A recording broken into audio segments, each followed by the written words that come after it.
I think in these roles we hold a lot of tension, right? Because we're ultimately part of the system. Like higher ed is also part of a system that extends colonial legacies and like logics, into the work that we do every day. So how do we like navigate our roles, and how do we find again, this idea of liberation outside of our roles? But for me, liberation cannot be accomplished until all these systems are completely like demolished, and these, not just the systems, and not just the physical structures, of course, right, but the ideologies that foreground them.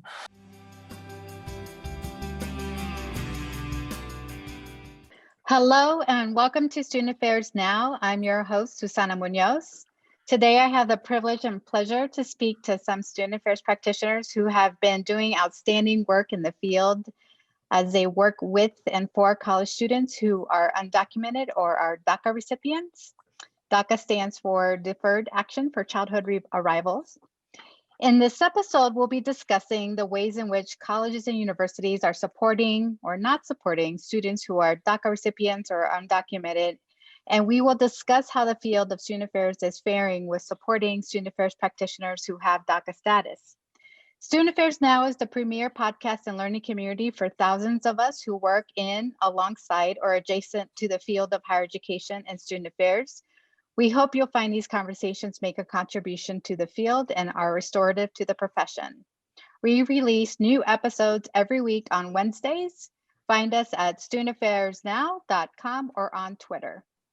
Today's episode is sponsored by Stylist Publishing. Browse their student affairs, diversity, and professional development titles at stylistpub.com. Use promo codes SANOW for a 30% off of all books plus free shipping. You can find Stylists on Facebook, YouTube, Instagram, LinkedIn, and Twitter at StylistPub. Today's episode is also sponsored by LeaderShape. LeaderShape is a not-for-profit organization that has been partnering with colleges and universities and organizations in creating transformational leadership experiences since 1986. With a focus on creating a more just, caring, and thriving world, LeaderShape provides both virtual and in-person leadership development opportunities for students and professionals. When you partner with LeaderShape, you will receive quality development experiences that engage learners in topics of courageous dialogue, integrity, equity, resilience, and community building. To find out more about their virtual programming, please visit www.leadershape.org/virtual programs. You can also learn more about their organization on Facebook, Twitter, Instagram, and LinkedIn. As I mentioned, I'm your co-host, Susana Muñoz. My pronouns are she, her, hers, and ella. I'm an associate professor of higher education and director of the Higher Education Leadership Program at Colorado State University in Fort Collins, Colorado. Colorado State University resides on the stolen lands and ancestral home of the Ute, Arapaho, and Cheyenne people. Let's begin by meeting our panelists. Thank you for being here today. We're here to discuss how the field of student affairs is supporting or not supporting students and student affairs practitioners who are undocumented immigrants or DACA recipients. Please introduce yourselves and your relationship to this project. Hi, everybody. Thank you so much, Susana, for this invitation. I'm really excited to be here alongside you and Alonso. And my name is Laura. I go by she, her, and ella as my pronouns. I'm currently the director of the AB 540 and Undocumented Student Center, and I'm currently on Nisenan land and grew up in Okanagan People's Land in a small rural farm working community in Washington State. I'm also part of a mixed immigration status family and have been organizing alongside my family and my community for about 13 years. I come today into this space, really open and to be vulnerable and open to have a conversation on what it means to be a higher ed, in higher ed currently, but also how to support undocumented students. Thank you, Laura. And hi all, my name is Alonso Reina Riverola. I use él, he, and him pronouns, and I am the Assistant Director for the Office of Diversity and Multicultural Affairs at Solid Community College. I am also a DACA recipient, and I've been, in the United States, or the land that we know today as the United States, for almost 20 years. November of 2021 will mark 20 years since I arrived, and my work has really revolved around being an activist, as well as an organizer, as well as, a practitioner and a scholar. So I've been kind of following, the development of different policies that affect undocumented communities for many years, and I also contribute to research as much as I can. Thank you. Thank you both for being here. So let's get started by getting a clear understanding of who we're talking about. Can you share a little bit with our audience some background about who are undocumented and DACA college students? What are some truths and facts that you need people to understand about this population? Yes, and I'm happy to start. So when it comes to undocumented students, I think first and foremost, we need to understand that we're not talking about a monolith, right? We're not talking about a community that looks the same. Undocumented immigrants come from, all over the world, first of all. And have been here on this stolen land for like multiple years, multiple generations. It's not a new phenomenon in the United States. It's something that's been happening for, again, from the beginning of, the foundation of this country. And currently, of course, like we're talking about 11 million people, who are undocumented, some with deferred action for childhood arrivals, some without it, many or most without it, I would say. And I'll stop there for now. Yeah, thank you so much. And I think to go off of that, I'm also want to say that undocumented students are not their identities, like their identities are not the issue. It's, as Alonso was saying, right, it's the systems that they are a part of, that we are all a part of, both within higher education, but also the systems that we are all trying to unlearn. I think also undocumented students are tired of capitalism. They're tired of being exploited. They're tired of being asked to navigate complex systems that don't serve them or their humanity. And I think undocumented students are also just tired of doing the higher education's job. So I just wanted to add that, because undocumented students are also strategists, and I think they are definitely ready to be acknowledged as strategists and to be able to be acknowledged as community liaisons and to be paid for all of that labor. So I wanted to add that as well. Yeah, thank you for saying that and for naming that into the space. And I wanted to just kind of touch a little bit about, like, what are you seeing in terms of how our higher education is exploiting undocumented students that you're naming for us, and how do Yeah. we change that too? Like like recognizing that behaviors are. So what do we need to do to change?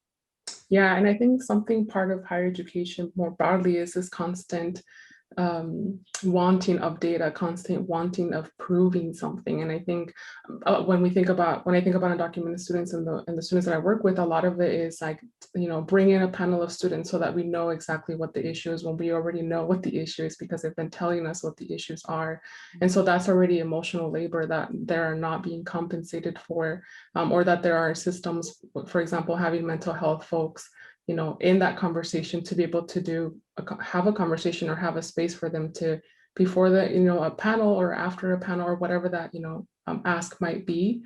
That's just one way, but I also know that because our missions and financial aid and our processes in higher education aren't meant for undocumented students, we're asking them already to do that labor, to call that a financial aid office, to call that admissions office, even if they're just trying to figure out, do I want to attend this university? And then once they're attending or trying to enroll, then it's another whole set of other questions, right? So it's that free labor that we're constantly asking our students to do.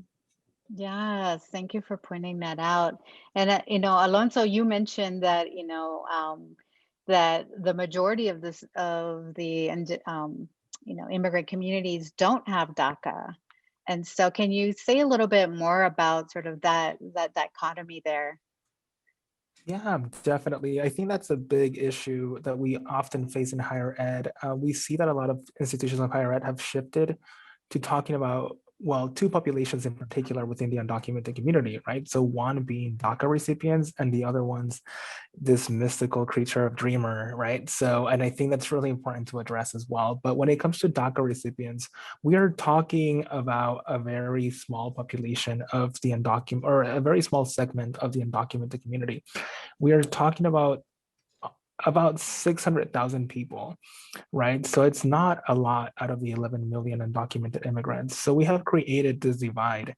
And again, institutions of higher ed are focusing very strongly on DACA recipients as primary like beneficiaries of higher ed, whereas we need to really take a step back and look at the entire undocumented population, because if we start building programs that only target or only benefit DACA recipients, then we're already putting our undocumented students without DACA at risk. And again, it's not realistic to only focus on DACA recipients because one, that's a temporary program that could go away at any moment, but also two, it ignores so much more of the community in itself. Mhm. Yeah, I see that. It's sort of like, there's this notion of deservingness and undeservingness in terms of who gets to benefit from certain rights and with DACA and those that can't. So thank you for highlighting that. I think that's important for us to understand.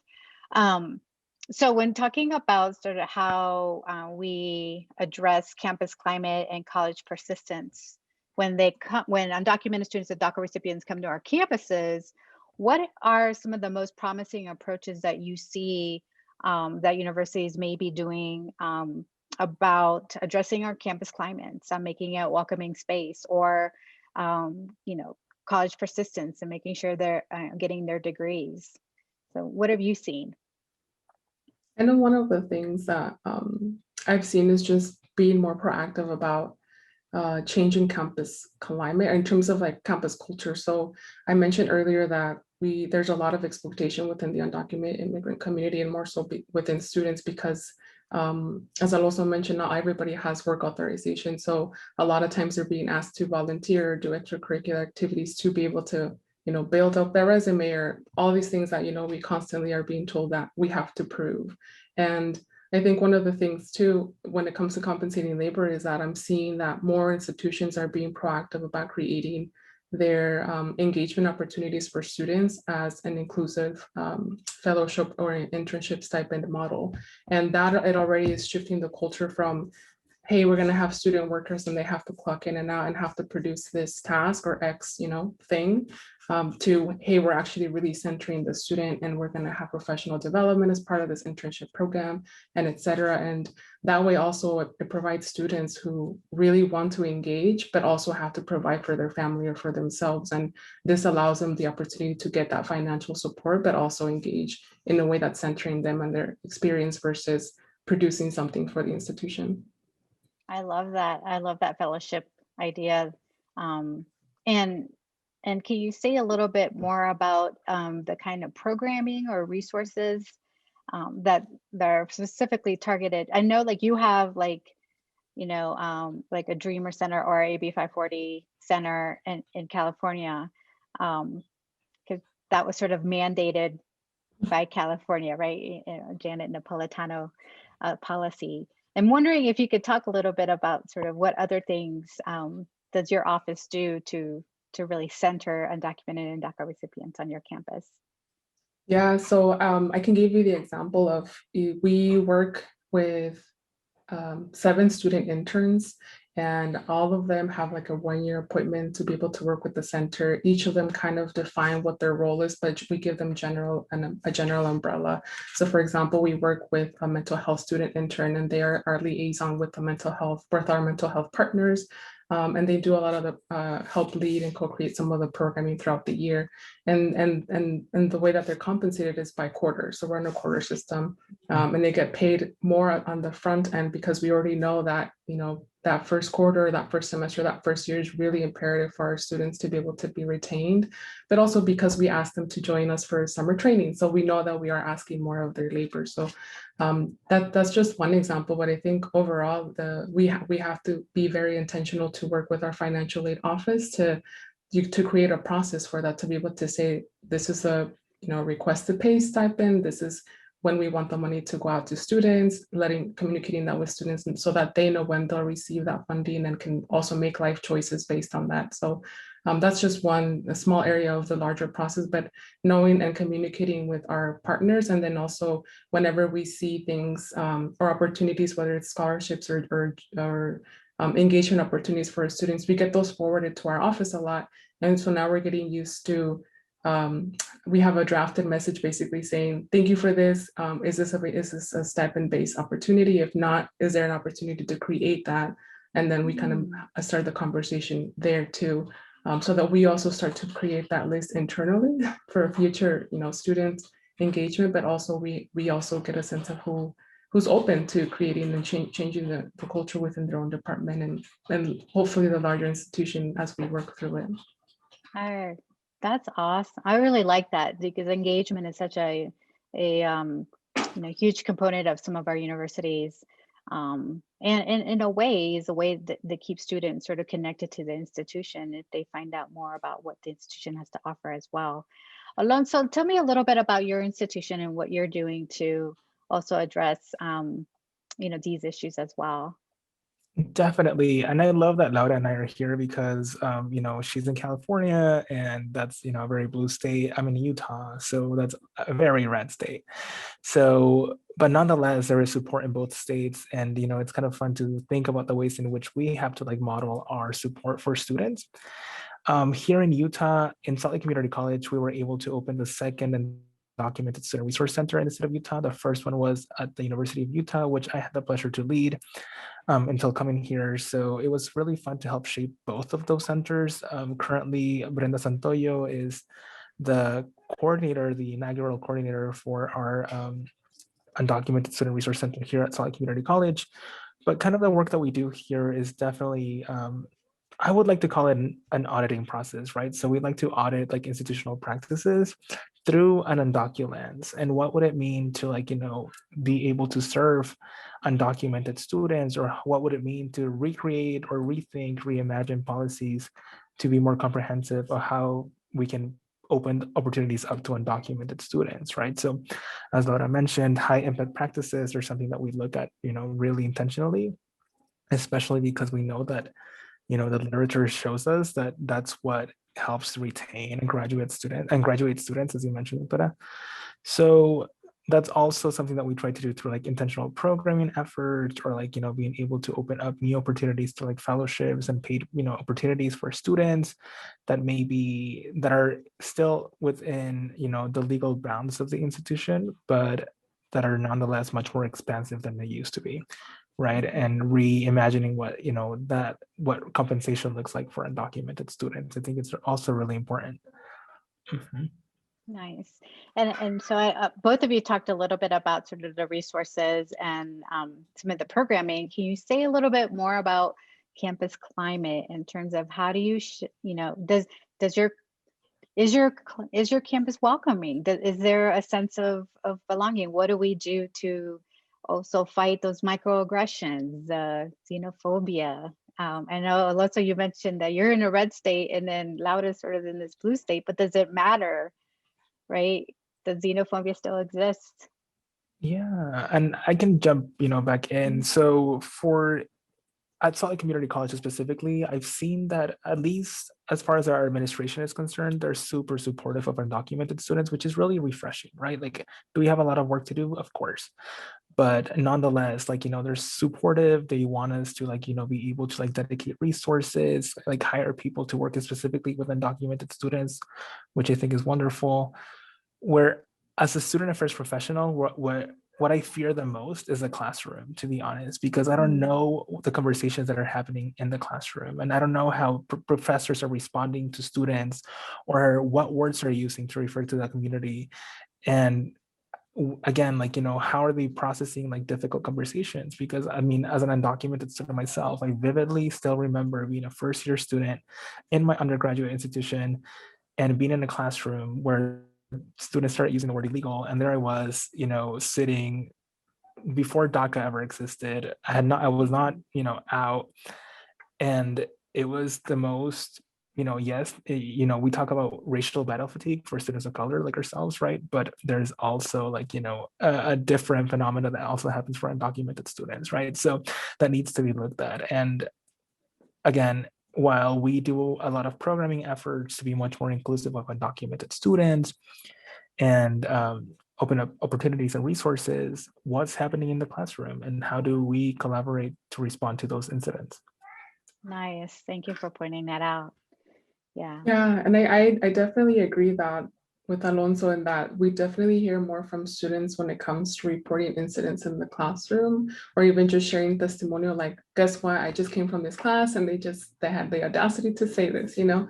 And so we definitely hear more about that, and also, and not just even language, but also just the awareness that faculty don't have around moments in time, like political moments. We had a lot of our students who were really transitioning, right? And waiting for the election results, waiting for all of these big moments in the past summer when we were still waiting to hear more about DACA results. And so these just bigger, larger political moments that faculty just are not, you know, being responsive to, or even addressing or acknowledging in classrooms.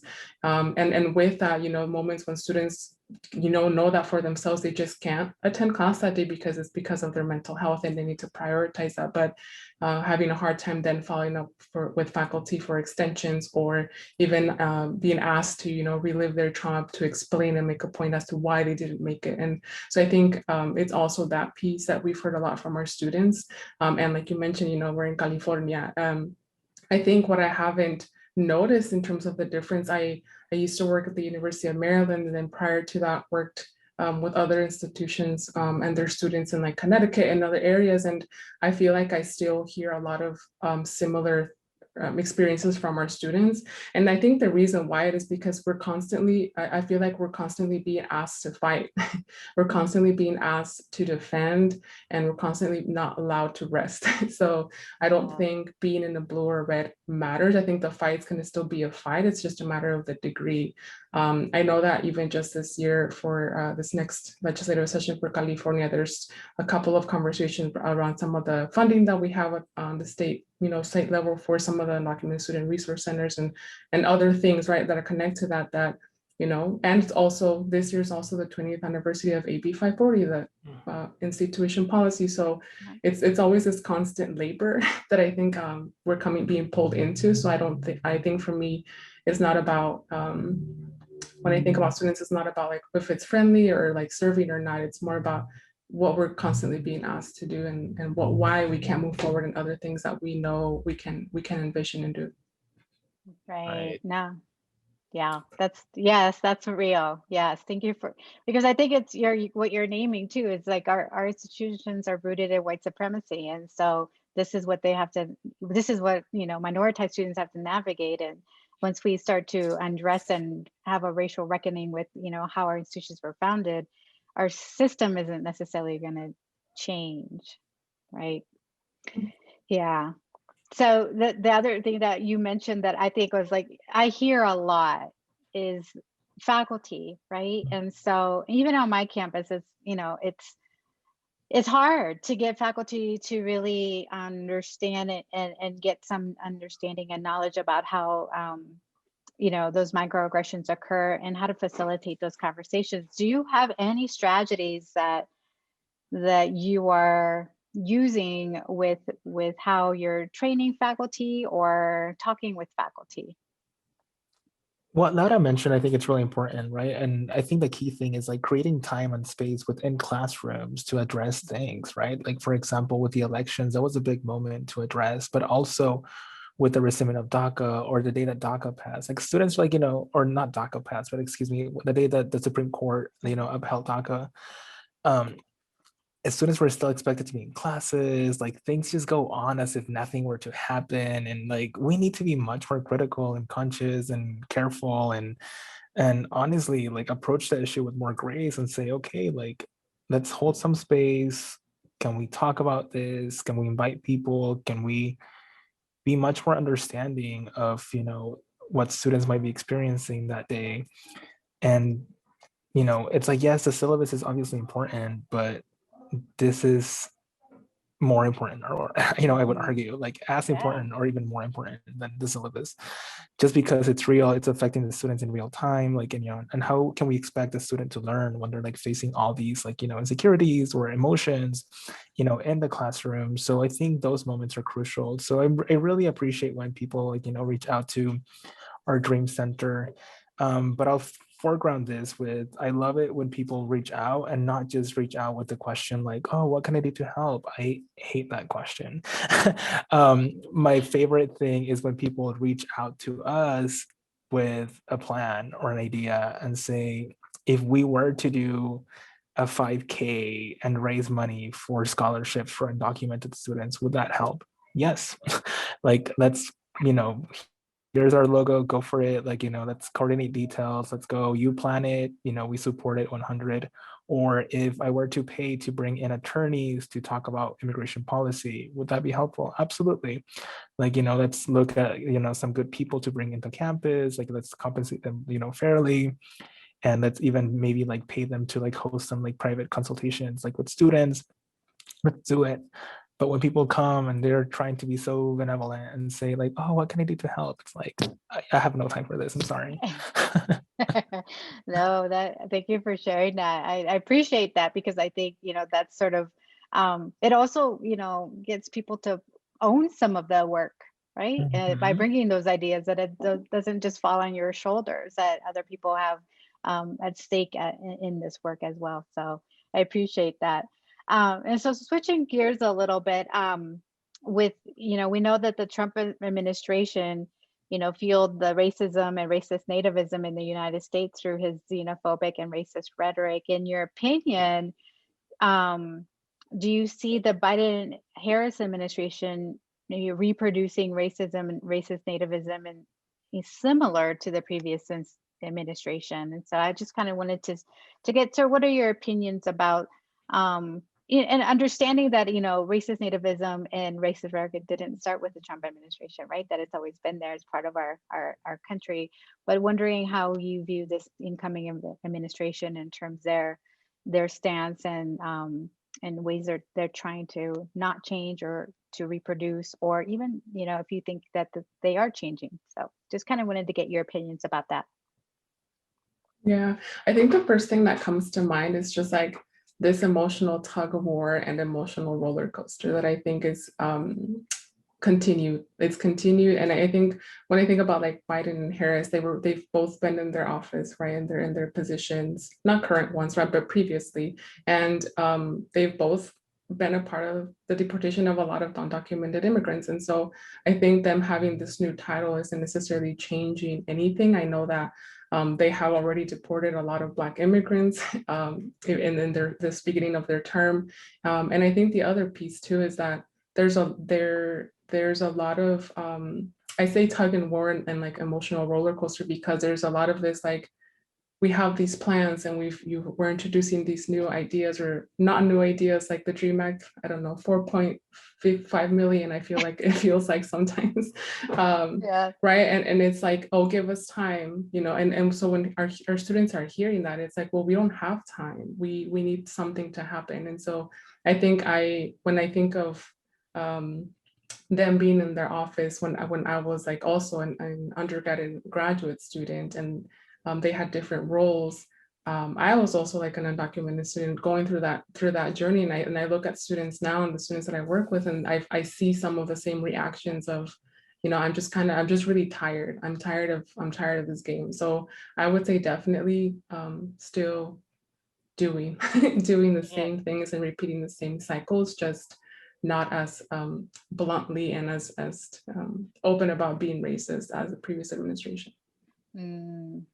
Yeah, for me, I would definitely agree with that, Laura. And also for example, like the institution that I work for sits on Eastern Shoshone and Goshen land. And for me, when I look at the issue, of course, I have to look at it through a lens that, that it's really critical of settler colonialism, right? So, I mean, the simple fact that they are there, they will only serve to continue the legacies of settler colonialism through their offices and jobs, right? So for me, nothing has really changed. Yes, the packaging is different, but the spirit is the same, right? So yeah, to me, the battle continues, right? And even if we move towards legalization, which again would benefit so many of us, because including that, I'm not gonna lie, it would benefit me too. But nonetheless, we have to be really critical of what does that mean? What does it mean to be included as part of a settler colonial nation, right? What does that mean to be included as part of that project? Is that something that we should strive for? And materially, sure, it would help us.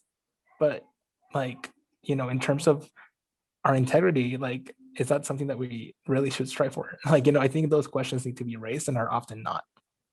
Oh, yes. I love that framing, because I think, we're talking about liberation, right? And liberation, can't be really necessarily found in these, white normative structures. And so where do we find liberation? And I guess that's a question I want to pose to you all. Where do you find your liberation? Do you feel,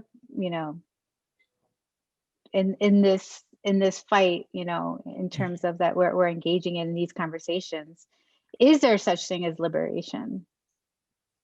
I think that, ask me that question every day and it's going to be a little bit different, and also the time of the year. But I definitely feel like I've been able to find liberation in community. And a lot of the times it has even been with the current student staff that I'm working with, because we are asking ourselves these questions. And that's when we start to really reimagine and continue to have hope that we may not see the liberation that we're seeking, but that we're building towards it. And so we know that it's not these larger constructs and systems, but even within community, I think for myself, I'm finding that liberation. And then also just letting go and really focusing on the ways that I perpetuate colonialism, the ways that I perpetuate all of these systems has been very hard work and very hard work. A lot of like vulnerability has to happen, and a lot of like accountability for myself. And I think that for myself individually has also been it's been my pathway to liberation. I don't want to exit this life and like being also a colonizer. Yes. Did you want Absolutely. Sure. Yeah. I mean, yeah. And that's the thing. Like, I think in these roles, we hold a lot of tension, right? Because we're ultimately part of the system. Like higher ed is also part of like, a system that extends colonial legacies and like logics, into the work that we do every day. So how do we like navigate our roles, and how do we find like, again, this idea of liberation outside of our roles? But for me, liberation cannot be accomplished until like, all these systems are completely like demolished, and and these, not just the systems, and not just the physical structures, of course, right, but the ideologies that foreground them. So for me, where I find maybe not liberation per se, but like peace, is definitely, like Laura mentioned, with community, but also for me, it's like intentionally moving myself away from these imaginaries that are, that center whiteness, right? So, or that center like, European thought. I purposefully pull myself out of those imaginaries, and I like insert myself into others, with my community, my people, my friends, like, and that not necessarily center those logics, to kind of like not ignore them because they're still there, but to not center them. And I think that's really important for me, and the work that we do, especially to like, again, keep some form of sanity. But again, the tensions that we hold within ourselves and trying to like navigate these systems that were not built for us, not made for us, and not intended for us to ever succeed or like, liberate ourselves, honestly, right? Because like all of these systems is to keep us oppressed at some level, whether to be a product of, like a worker within a capitalistic system, or whether it is to, continue to perpetuate like these colonial logics through like, our different roles in like policy and like, and government, or like even in the workforce. Then, I think that we have to find ways in which we resist that on the daily. But I also fear resistance, because to some extent resistance also centers whiteness, right? Because you're purposefully like centering whiteness to like fight it, and it's exhausting, like Lada mentioned. Like the work that we do in centering that every day, in fighting it, in resisting, is exhausting. It's so important, but so exhausting. So yeah. Oh, thank you for okay. I love the way you did that, because I think you're right. We are centering the resistance with what we're trying to fight, which is white supremacy and whiteness. And thank you for framing it that way, because I really never thought about it in that fashion. So thank you for that. Yeah, I recently, to go off what Alonso, what you were sharing, I recently saw on social media, because all the great things sometimes are on social media. There's horrible things too. But something along the lines of like our ancestors didn't dream us to be surviving. Like they didn't want us to have to keep fighting.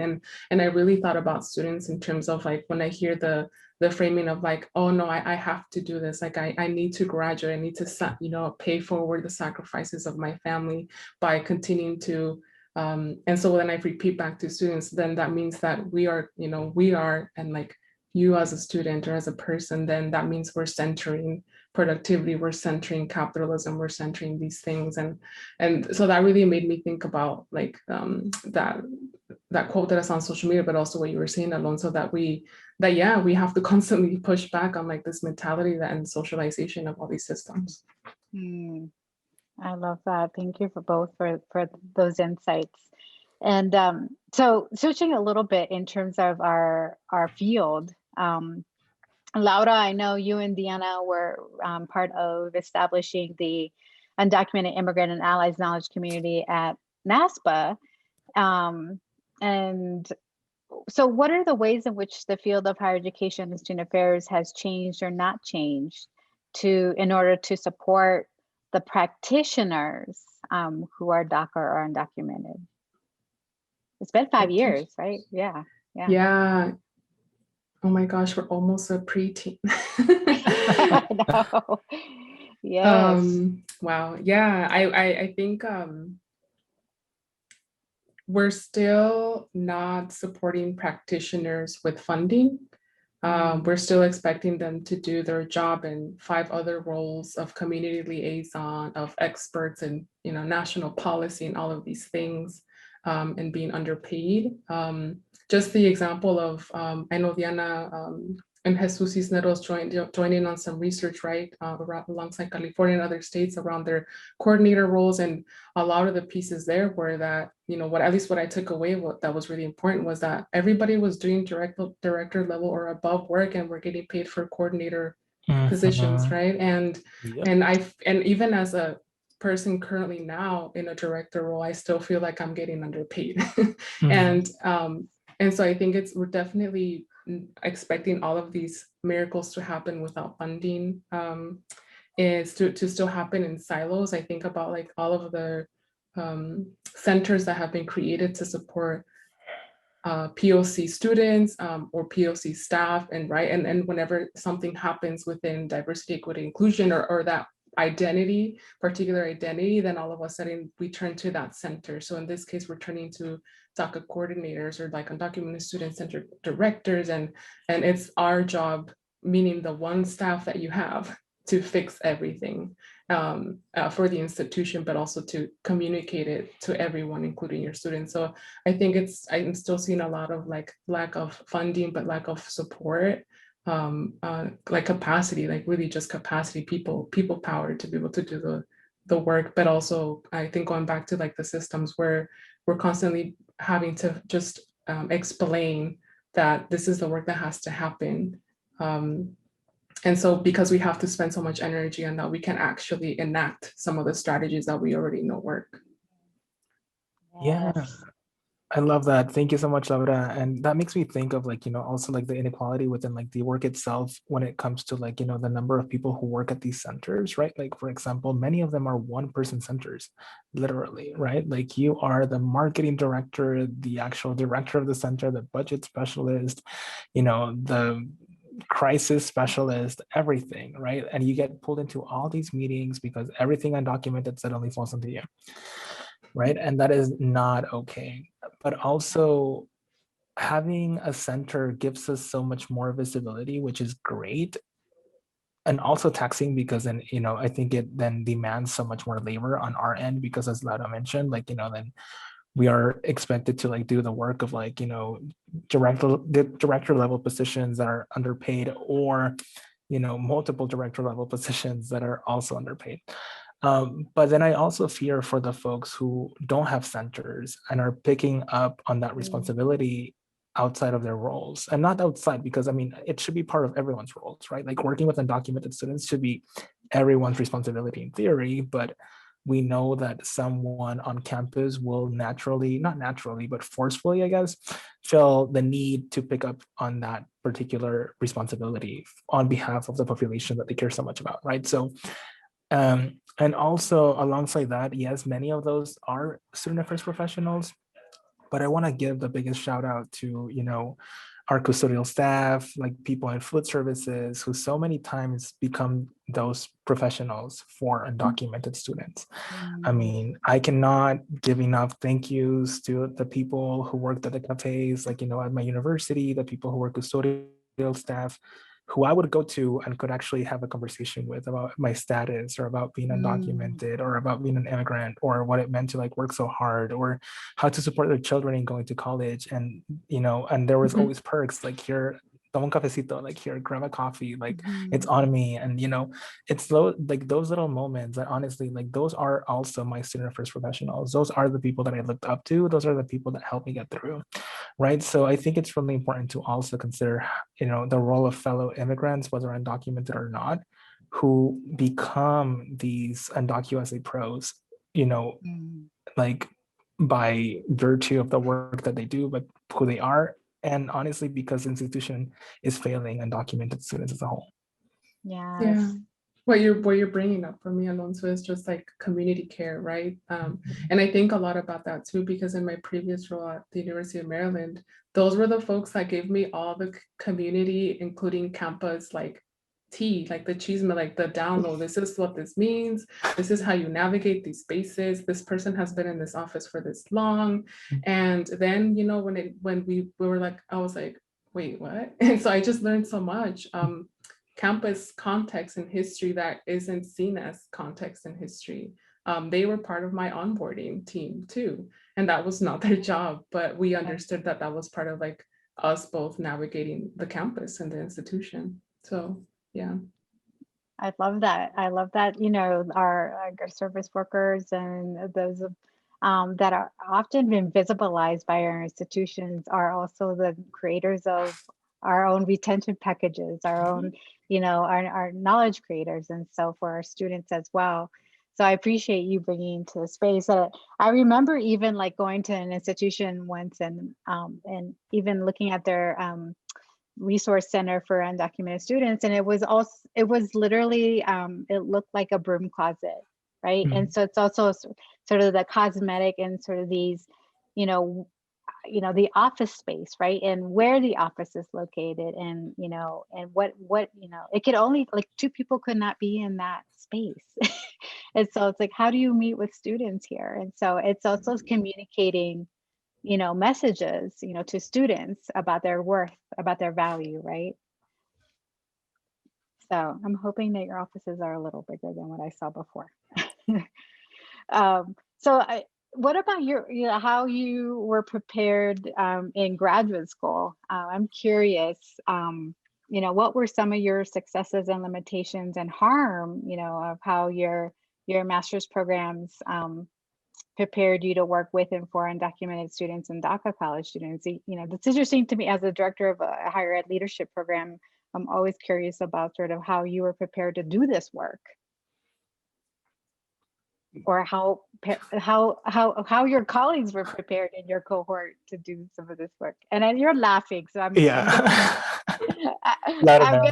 like, yeah. Oh, I laugh because I was going through my graduate program as I'm like an undocumented student prior to DACA, right? And I was like the quote unquote person that was tokenized to figure out things for the institution at the time. So I was trying to navigate that and trying to navigate my graduate program. And I think the ways that I wasn't prepared is just there was so much focus on student development theory, and none of it, centers, we already know, BIPOC community members. And I think the biggest thing that I remember from my program too was just this constant, like,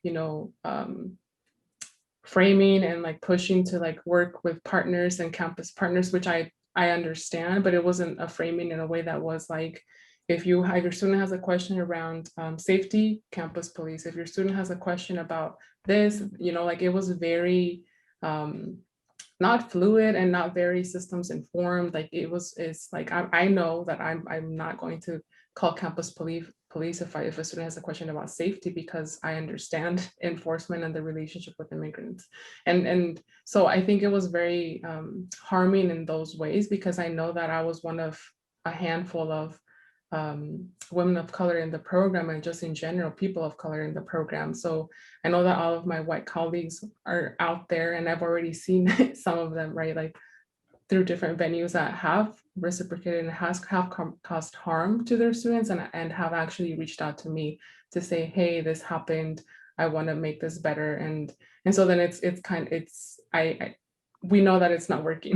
We know that, programs are not working when we're being called now as colleagues back to say, hey, I did this harm, can you help me fix it? And then I think we go back to the cycle of unpaid labor that the institution in this case was supposed to do. Yes, thank you. Yeah. Absolutely. I completely agree, Laura. And also for me, same, like, in my graduate program, at least in my master's, like, I don't think we were ever given, like, even one reading on undocumented students. And even that one reading would not have been enough, right? Again, there's so much complexity that we cannot dismiss it and just say, oh, here's one reading on undocumented students, go. We didn't have that. And of course, like, all my papers were about undocumented immigrants, well knowing that my research that I wanted to do for my master's program was on undocumented students. But like you mentioned, like, no theories that were relevant to like that particular experience, or like not practical recommendations in terms of how to support undocumented students going through like distress, right? So that was not hard because it was expected, right? Like, I mean, sadly, like my expectation of the program itself, like, I knew I was not going to be offered that. So, and that's not okay, right? Like, it's not okay to have that level of expectation for a program, to be like, I'm entering this program while knowing that it's not going to address my needs, my population of interest, or the research of interest that I have in mind. And just to add another fun, and I say that very lightly, another sad story. I started a PhD program in my former institution also, while I was working as the inaugural director for the Undocumented Student Resource Center that we had. And the most awkward thing happened, right? So I applied for graduate admissions, I got into the program, and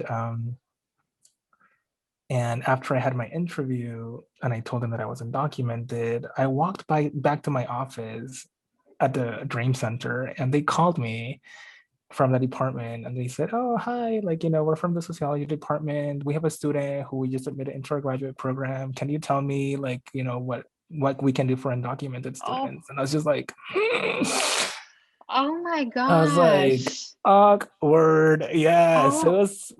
Yeah. Oh my God, so cringy. I know. I wish I would have been like, oh, give them full funding. But I know. that part. No, but I had to tell him, like, oh, this is what our in-state tuition policy looks like. I was like, I was asking questions like, do you know if the student attended Utah High School? Like, and they couldn't answer those questions. And I knew it was me, obviously, but I was just like, oh, this is so awkward. Like, yeah.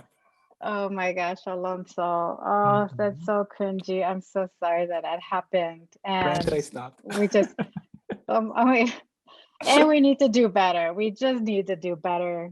Yes, people in student affairs practitioner programs, we just need to do better.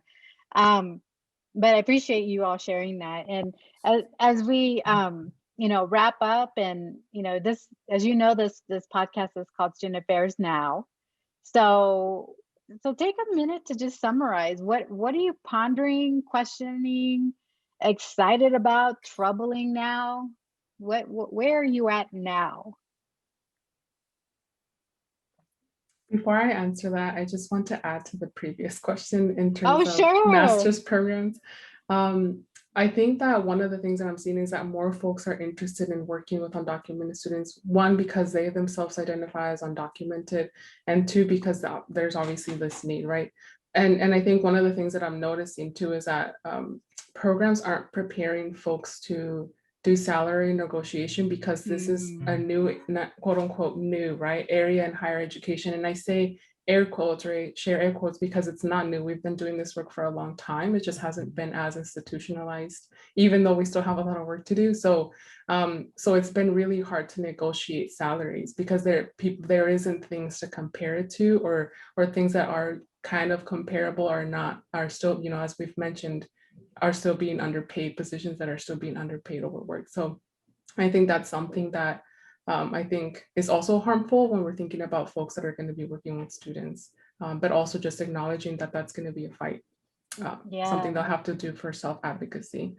And what I'm pondering, I think just I'm really looking forward to kind of exploring intergroup dialogue with their students in a way that also incorporates some of the history, of the U.S., the history of the institution, their own history and connection to their family or community, and incorporate more of that wellness aspect, like that mental health aspect, and that liberation. I think that we've all kind of been talking about, that we know exists, but that that continues to kind of leave that hopefulness with us. But I'm really looking to kind of start to create more of that work in a way that's centering students and not leaving folks feeling like, wow, we've gone through a lot of shit and our systems, are not, they are what they are because that's how they were created. Like, I want us to feel hopeful when we learn about these systems. And so that it means a lot of like proactiveness and building and community awareness. So that's what I'm kind of moving with right now. Thank you. Yeah, I echo that as well. And for me, I would add a couple things. One, like, I want student affairs professionals to push back against the dreamer narrative. I think locally, we have called our centers, our undocumented student resource centers, dream centers, because it's much more like palatable for people who are like maybe like anti-immigrant, right? And it's like, oh, dreamers are cute, but undocumented is not, right? So I want to really push back against that, because it also helps like separate or creates this like, dichotomy of the good and bad immigrant, and like, really like helps like perpetuate it. And I'm not okay with that. At some point I really bought into it. Like, now I'm like, no, thank you. That's not the route that we should be going. Second, as Dara mentioned, like, we need to pay undocumented immigrants, whether students, professionals, whoever, for their physical, emotional, intellectual labor. I think especially the last, not especially, the last 2 points though are often dismissed, like, their intellectual and emotional labor. Again, if we ask students to join a panel, let's give them a gift card. If we ask professional staff to join a panel, let's give them a gift card too. Like, that's totally, we need to compensate their knowledge, their labor, their experience.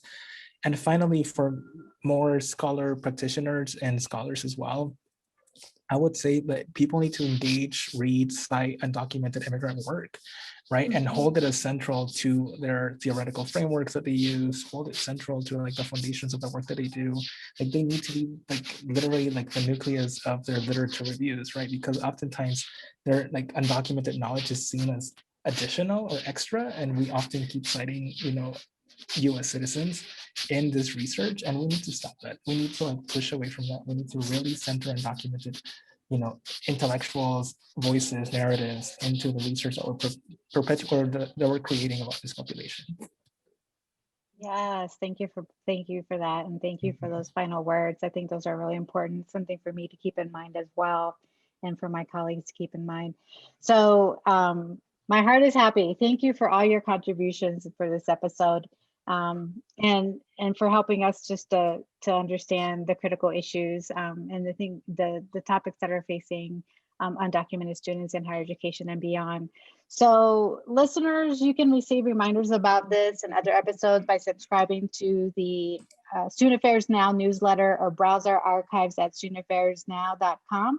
Thanks to our sponsors today, Leadership and Stylus. Please subscribe to the podcast, invite others to subscribe, share on social media, or leave a 5-star review. It really helps the conversation like this reach more people and build a community so we can continue to make this free to you. Again, my name is Susana Muñoz. Thanks for our fabulous guests today, and thank you everyone who is watching and listening, and make it a great week. Bye.